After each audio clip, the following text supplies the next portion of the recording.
Of course, an increase in takeout orders presents its own challenges, one of which is drivers picking up the wrong orders. When it does happen, it creates so much chaos. But that's about to change, thanks to this new pod. So this is one of our minnow pods. Think of it like an Amazon locker, but for food. Each of the cubbies are individually insulated, so you can either put hot food in here or you can put cold food in here. Portland-based startup Minnow Technologies developed the pod 3 years ago, putting them first in office buildings and just this week into a restaurant. This is the first in-store pod in the entire country. Here's how it works. You call in your order for pickup. When you get notified it's ready, You basically just come to the pod, you click on the link that's embedded, the cubby door opens, you take your food and you go. or you can simply scan the QR code, find out your cubby number, take your food, and go. No interaction with another person necessary. This technology back here live, I wanted to show you here, it's also using the facial recognition technology to pay. So you don't have to open up the cash register at all. You don't need a credit card. You don't need cash. All you need to do is use the facial recognition technology there. Did we start that all over again, Eva? Let's show them really quickly. It's just, I think we got Yale here in the system, and he's going to go buy one of these donuts, and there it is. You just pay it. You're registered, by the way, already in the system as well. Yale just bought his donuts here. He's actually with Pop ID to talk about this because we've been talking about security. One of the big concerns, I think, when people look at this and your face is all out there and people might be concerned about security. What does Pop ID have to say about that? Yeah, everything that we do at Pop ID is on an opt-in, opt-out basis. So we put the consumer first. We see ourselves as a consumer-facing brand. We want to make sure that everyone that's paying with Pop Pay is comfortable. Yeah, and you see this, where do you see this in the future in terms of you're rolling it out, 25 different retailers here in Pasadena. What's the future for Pop Pay?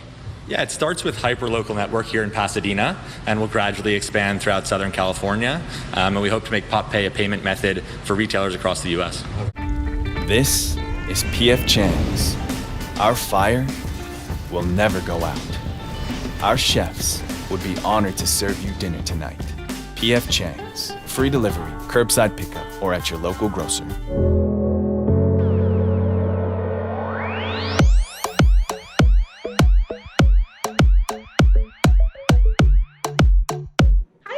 And welcome to Restaurant Next. We have a panel, a very exciting panel coming up here on the Contactless Customer Journey. So I'd like to introduce my panelists and get started. We have two panelists here joining us via video and one panelist who's joining via audio. So first up, we have Subha Rajagopalan from VP of IT Applications from P.F. Chang's. Hi, Subha. Hi. Hello. Hi, everybody.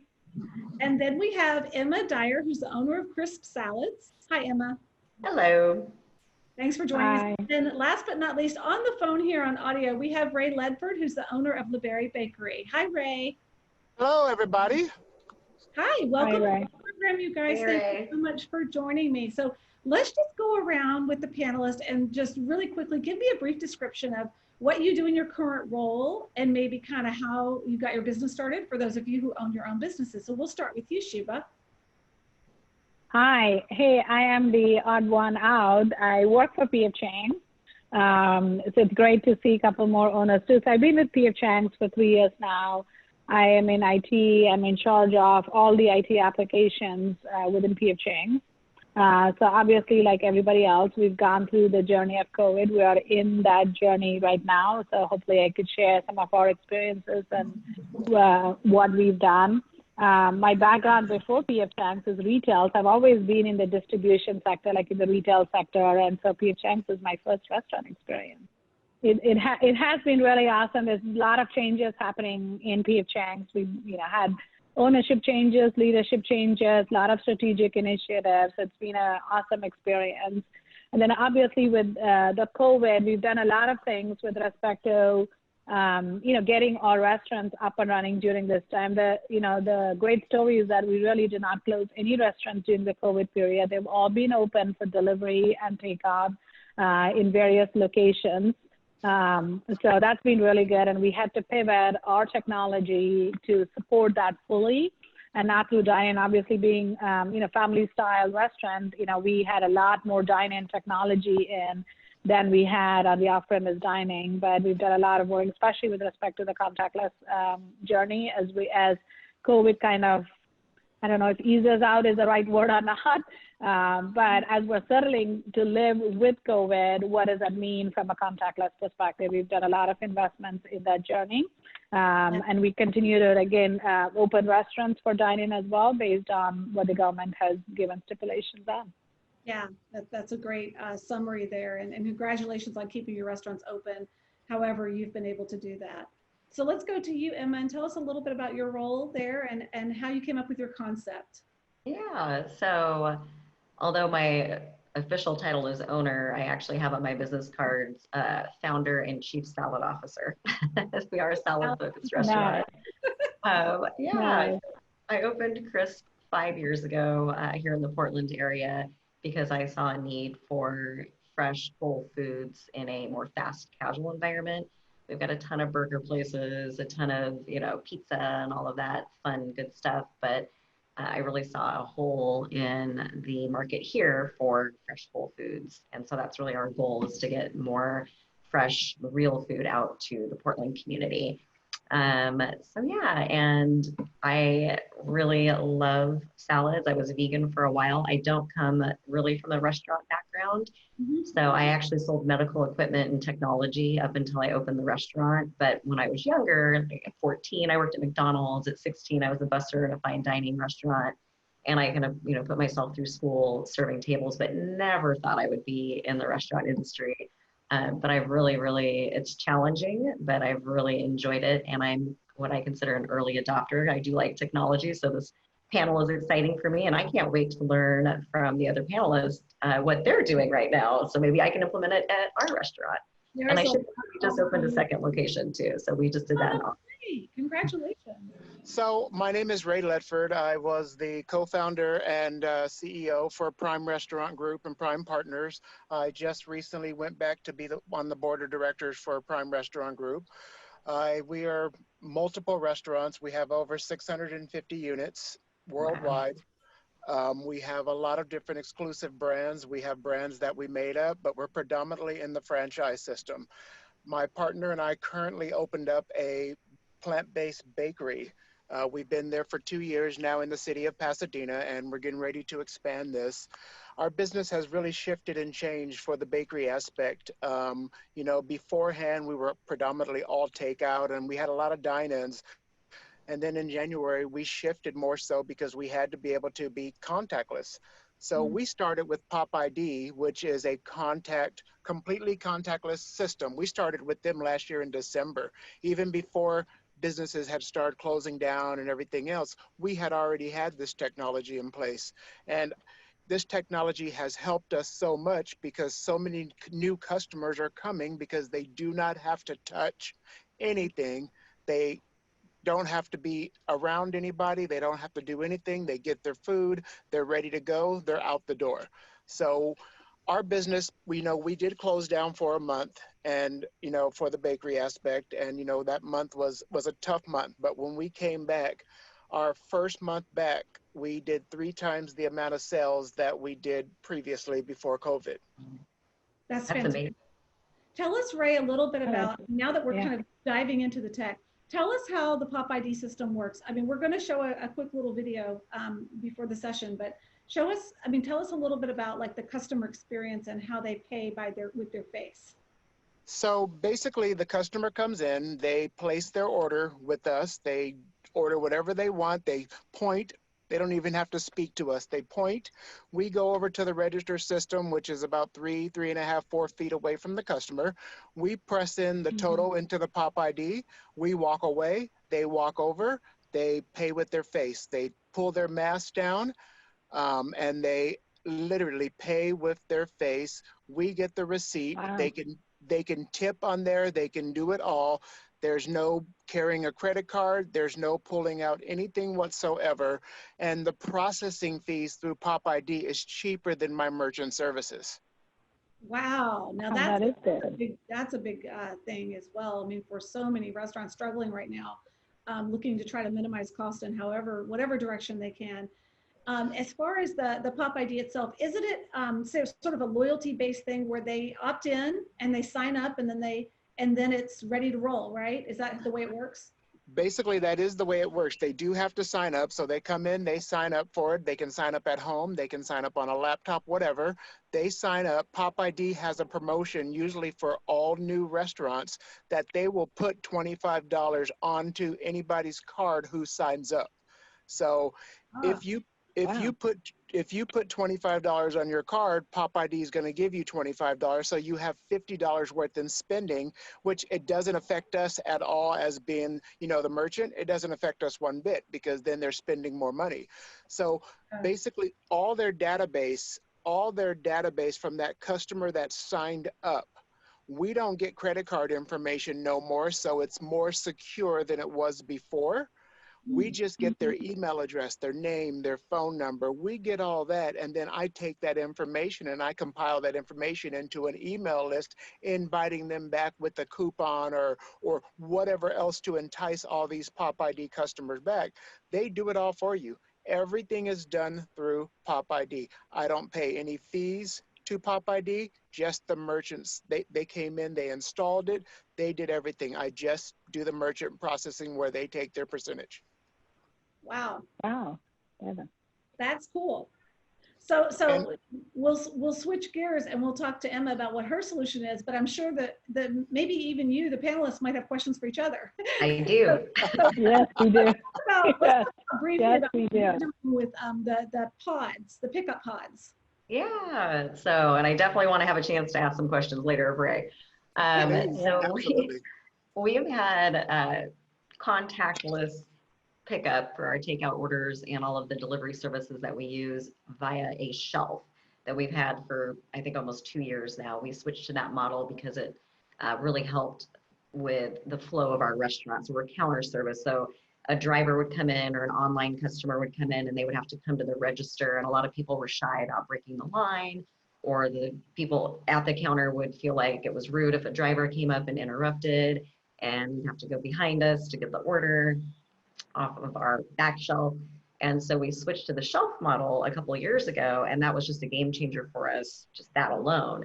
And then a couple of years ago, we also partnered with a company called MinnoPod. At that point in time, they had their pods in large office buildings in the downtown Portland area, and we're in North Portland. And so we would go down, customers would order through the MinnoPod, and we would go put the orders each day in the different cubbies in the pod. Well, when COVID hit, that shut down that way of Minno doing business. And so they recently came back to us, and they have pivoted to now working with putting pods directly inside of a restaurant. And now what we're doing is having our online customers who order via our online system, and then anybody who calls in on the phone, we put their order in the pod, in a cubby in the pod, and it's really neat. The customers just love it. We're in beta testing with Minno right now, so it's not yet integrated with our POS, but that's coming. We use Toast, and they will be integrated with Toast here, I believe, by the end of the month is what I'm hearing. But you know how those can go. It might take longer. So right now, we just have a tablet, and we put the customer's phone number. Well, first we choose a pod, put the customer's phone number in, or a cubby, I should say, put the customer's phone number in, and then mark it ready for pickup, put the order in the cubby. And what's really neat is the customer actually gets a text message saying your order is ready, because our default prep time is 30 minutes, but it could be done in 10 or 15. So it's nice that they don't have to wait, especially if they're right around the corner or across the street working or something. So they come in and it's like magic. They click the link on their phone and the cubby goes and opens, and it's just a really neat way of delivering food to people. And then on the more practical side, it feels more safe and sanitary because it's in an enclosed environment versus in a bag on the shelf. And then eventually the goal is to also have the delivery systems integrated so that if a Grubhub, Uber Eats, Caviar, or Postmates, DoorDash driver comes in, that they can scan and they won't. Right now we have, it doesn't happen super often, but we do have an issue where a driver might grab the wrong bag. And so when that happens, obviously it creates chaos. We don't know they've grabbed the wrong bag. until the next driver comes in and is like, hey, where's the order? And we're like, we know we made that. And then we have to figure it out. And then the customer doesn't get their order on time. And it's just, and we're wasting food. So we have to remake the order. So we're really looking forward to when they are integrated with the delivery services. And then once they're integrated with Toast, we won't have to type in the phone number anymore. It'll automatically choose a cubby and send the message to the customer and do all of that. So less room for error there for sure. Yeah. Fantastic. That's super cool. Those pods are just amazing, and the facial recognition of the pods, it's like we've reached the future, right? Can I interject 1 second? Sure, right? So, you know, we're kind of doing exactly the same thing what Emma's doing, but we partnered up with Amazon. So we're using Amazon lockers. Wow. So we're using Amazon lockers because Amazon's one of our customers. So we send Amazon about 1,000 products every 2 weeks. So we have partnered up with Amazon, and we're able to put our stuff in Amazon lockers and text the customers directly from our system as well. And the customers can go to Amazon locker and pick up their, you know, their goodies. So are these all the lockers? Like I know in Portland, there's multiple pickup sites for Amazon. Are you just going to whatever's closest to your bakery, or? We go whatever's closest to the bakery, but we do get a lot of customers in Orange County and that are hundreds of miles away. Those we ship, but within a 50, 60 mile drive, our driver will drive them to the Amazon lockers and drop them off. Wow. And are they ordering through Amazon, or are they ordering still directly through you? They're ordering directly through me. Wow. That is super cool. Oh, wow. That is very nice. That is very nice. Is your point of sale integrated with Amazon then, or I guess we could talk offline too if this is. No, it's not. It's not integrated with Amazon at all. We just have access to Amazon lockers to where we put it in there, and Amazon locker gives us X amount of lockers. Amazon gives us X amount of lockers per location with the numbers. We send them that number to the customer. The customer walks in with their phone. They scan the locker number, what it in, they scan that with their code of their phone, and they pull their product out and they're gone. So how does the customer order to be in the Amazon locker? You know, do they know? I mean, how do they know that they can pick it up at the Amazon locker? So if they place the order online, you know, they have a choice to utilize an Amazon locker. Most of our customers call or they email us instantly and say, hey, can you place it in the Amazon locker? Boom, boom, boom. So then we email them back instantly. Here's your Amazon locker number. Here's the time, so on and so on. And that's how the customer knows. And the Amazon locker situation is completely free for us right now. Wow. And so if I'm a consumer, I can order on your online platform, and you have an option for Amazon locker, but then you communicate with the customer directly after that to give them the number for the locker and all that good stuff. Yes. Fantastic. I didn't even know you guys. That's amazing. Yeah, I didn't know you could do that either. Yeah. So Subha, that was awesome. you all are doing. I know that you have a different concept and certainly more, I would imagine, waitlist type of stuff. And you know, when they get to the restaurant, how it works. And I know you've had to be very cognizant of your numbers based on legislation in different states. So tell us a little bit about what you're doing for contactless service. Yeah, so we went, like what I was saying in the introduction, we didn't really close any of our restaurants. We went to all curbside pickup and delivery. So what we have is, we have Olo as our online ordering system. So they order online and they could choose either one. They could do a pickup, and if it's curbside, it asks them for their, for their car. If it is delivery, we give code times and, have it in there. And then for whoever comes to the restaurant to pick up, whether that be a delivery driver or the guest itself coming to pick up, if they didn't pay obviously if they paid online, it's, they're just picking up the food and going. But if they didn't pay online, we had our curbside tablets that we were able to deploy. We deployed it right during the COVID time period so that, it is contactless. We're having it, and then they insert the card, they pay it, and then we have kind of very similar to to Emma was describing, the cubbies that they can pick up the food. So obviously our restaurants, every restaurant has a different real estate available for us, and we were in the midst of our off-premise dining journey, and so we didn't finish it. So some restaurants were better equipped to be able to separate out, some weren't. But what they did is, since they closed down all the dine-in, the dining areas were redone to say DoorDash would come here and Postmates would come here and were areas. So the food got placed there. So drivers would go in and pick it up. And then the pickup for individual guests was in a different area, so they could go pick up. So that's kind of how we segregated it. From a technology perspective, we first did our curbside tablets, but then recently we just implemented our QR code payment as well. So now we print on the receipt a QR code so they can scan the QR code and then pay it on their phone. So that way they're not giving their, credit card to us for, dipping, swiping, whatever the case may be. They can do everything like paying their, add more tips in, split it across multiple people, however way they want it. So like a regular payment, they have all the options, but they do it on their phone. They're never, there's never a transaction between the server and the guest, and they pay it, and they have an option to have the receipt emailed, or we can give them, paper receipt if they wanted to. So we did that, and then we also did QR code menu for our restaurants as they started opening for dine-in, right? Some states are allowing 25 to 50% dine-in open. And so we did QR code menus as well. So there's a QR code on there, they scan it, they look at the menu, they're still ordering to our hospitality assistants, but they're looking at it. There's not a paper menu anymore. We avoided that. So that's been our journey over the last few months, like really putting in all of the contactless payment, contactless menus, and then segregated areas for each of them. So that's kind of where we're heading. We did look at the lockers. Obviously, there's a lot of things that go with it. One of the big things for us is we do wanted it all to be working with our technology platform. So we wanted it to be integrated with a POS system as well as our online ordering system. We just couldn't take the overhead of having to enter into multiple times or doing something different. Like we were, people were struggling coming into work and all of that, and we did not want technology to be a hindrance for them. We wanted it to be helpful. So we only picked the technologies that worked with our online ordering and POS systems. Everything that we do today, Aloha is our POS system, all those are online ordering systems. So they're all integrated seamlessly.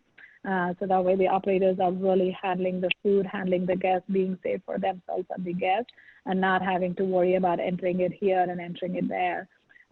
We are working on a tech system right now. We do tell them when their order is complete, but we want them to inform throughout the process. So we're hoping in the next few weeks we'll be able to inform them of the journey of the food as well. That's really nice, because I know that one of the challenges of that is getting it out to the customer, and the timing is so critical, right? And if you haven't geofenced your property, for example, or if you don't have anything in your app that's like geolocation based, it's really difficult to make sure that you're running the food out at precisely the right time when the customer pulls up. And I know that's a challenge. Yeah, the whole geo, I don't know if MRA and Ray, you guys have done anything with that. There's a lot of security and liability concerns that come into place. There's a lot of inaccurate information on where they are.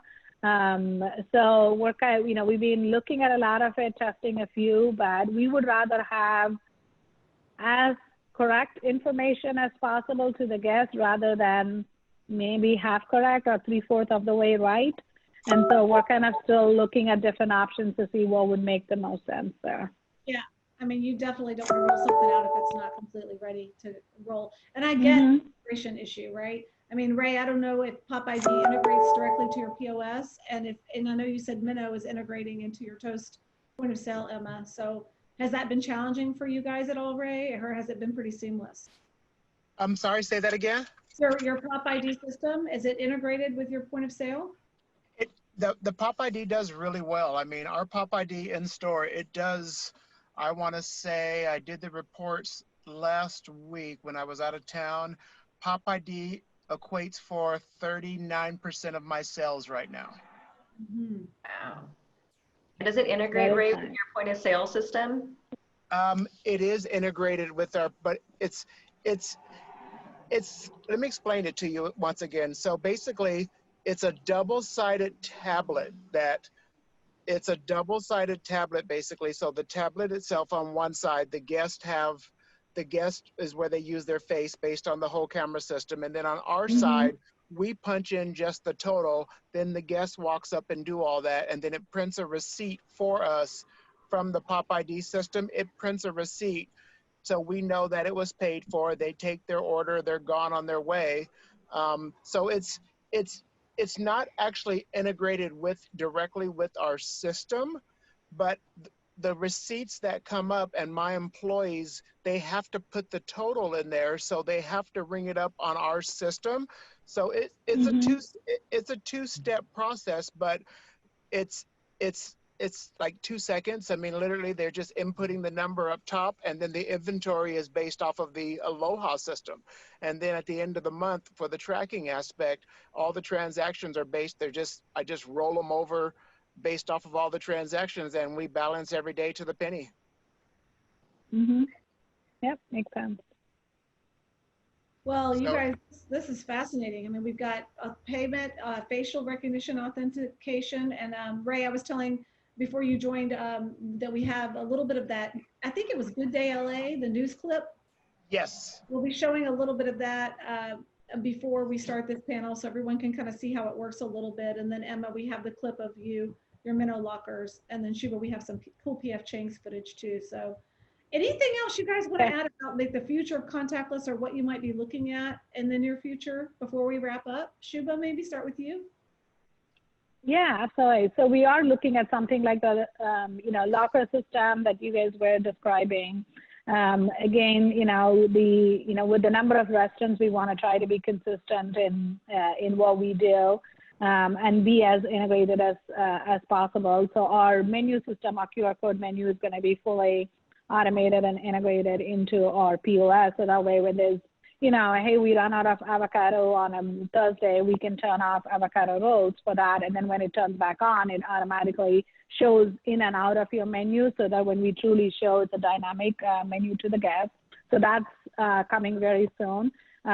So we're also putting in ordering as well to go to that contactless, for them. So those are coming for us. We're looking at deriving some more statistics about what really the guests prefer during this time period. And so we're doing some data analytics on it to figure out how best to look at the menus and make sure that we show the relevant menus and what makes the sense. So that's coming up. QR code, we have some adoption. We still have a little bit of adoption to go. US is not that advanced as with respect to scanning QR code when compared to some of European and Asian countries. So we'd love to see more adoption there. The folks who have used it, they use it and they use it very consistently. So we just need to get to the point where even the dine-in customers, as well as the curbside, anybody who hasn't paid, they're feeling comfortable with it. We do have a to-go concept where we're kind of exploring some of the things like, locker, put it in for them to pick up and things like that.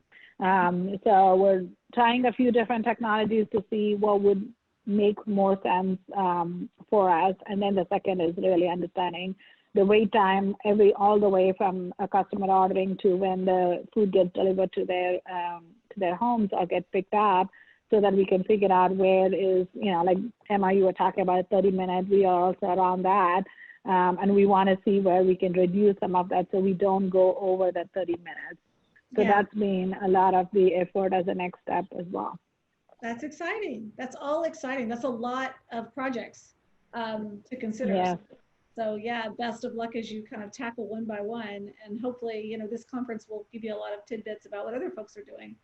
And Emma, how about you guys? What are you looking towards the future to do? Yeah, so we've got a project in the works right now with a company called Say to Eat that we've layered onto our Toast online ordering, and we've already got messenger ordering set up. Yep. So customers can order via Facebook Messenger, and we're trying to do it with Instagram, but just Instagram has been kind of difficult to work with, but we're getting close. So customers can just click right through Instagram and place their order and come pick it up or have it delivered through our local delivery service that we partner with. We've also always, for the last few years since it's been available, we have 5 different third-party delivery services. Before we had a tablet for each of those services, and a few years back, we started with a different one, and then we switched to a company called Kubo. And if anybody's listening to this and they're using delivery and they don't use one of these third-party aggregators, it's a game changer. So we have one tablet now, one printer, you know, Postmates, Caviar, Grubhub, DoorDash, Uber Eats, they all now print through one tablet. We can 86 things on one tablet. I've got the dashboard. It's just fantastic. And then, so I mentioned the messenger, and then moving forward, I've always been interested in kiosks, being able to have customers, you know, come in and order on the tablet. I haven't done it yet because our menu, it still requires a little bit of interaction. So if we have the online ordering, so like, if you want to do that, you can. So I don't know if it makes sense for some. I'm still kind of exploring that and looking into that as far as, is it worth it to have a kiosk or a tablet for customers to order on or not? So that's something I'm interested in, but I'm not sure if it makes sense for us. The conversational commerce is super smart. I love that you're using that, saying that, because I know that they've been doing that for a while now, and I would love to hear a follow-up from you in 6 months or a year to see how it's picked up.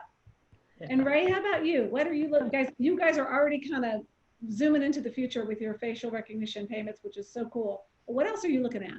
Fantastic. Well, basically what Emma was just talking about, customers can order through our Instagram, customers can order through our Facebook, customers can order through our Instant Messenger. They can order directly off of there. We've implemented that, and I want to tell you that's helped us tremendously, guys. Having all these online platforms has helped us tremendously. We use a site called WooCommerce. WooCommerce it's very inexpensive, and it's helped us. I just cannot, we wouldn't have survived in throughout the coronavirus if it wasn't for our quick thinking of the online access. We didn't have online access, people being able to order before COVID. I mean, Jennifer and I, we did this overnight. Wow. And wow, I mean, that is awesome. I mean, literally, we did this overnight. So, and for those of you who still have Grubhub and all those other tablets in their store and you're still paying those higher fees, you need to negotiate with all those tablets, because all those tablets now, they're all hungry. They will renegotiate those fees for a 6-month time frame for anybody who is using all these services. That's great advice. So we eliminated that maybe over a year ago. And it's been a blessing, like what Emma you're saying. We have all of them integrated. Grubhub was the last one to participate, and so we integrated them directly to our POS. The rest of them are integrated to our online ordering system. It was absolute tablet nightmare before, and so many double entries. So we had gone systematically after those and removed it. So it's been really, really helpful. And I agree with Ray, right? If brands out there haven't gone after that, it not only saves labor from an operations perspective, but I think it increases just efficiency and potentially financial benefits.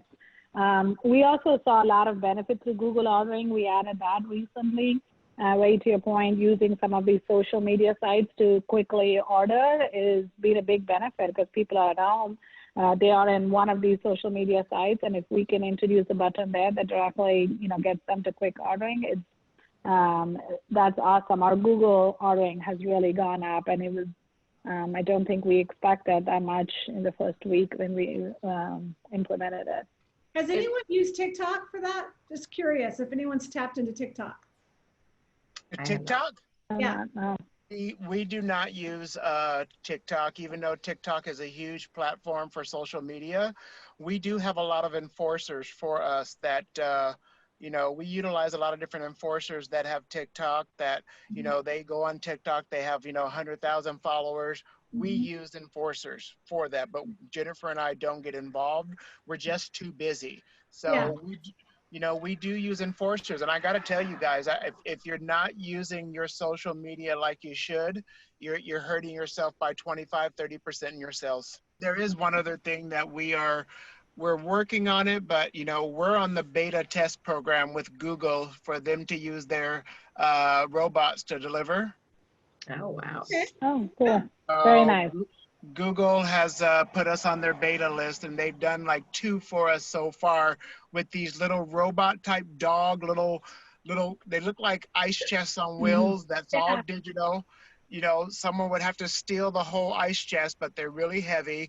And these things, these things literally run by themselves. They're all controlled through Google, and you type in the address and this little box literally goes to the address and literally drops off. I was dumbfounded. I'm not gonna lie. I was shocked because I followed the box for one of my deliveries one day, and I was like, are you kidding me? This box is smarter than I am. I mean, literally, this box went around a pothole. This box did everything. Wow. And it delivered the product. It literally sends a signal or text or something to the customer. Please open your door. Your dumb box is here. And the box literally will open it up once they scan over the code with their phone that was sent to them. It's mind-boggling. I will not lie. I was honestly, I thought I was in like 2085. I mean, year, century. It was mind-boggling to me.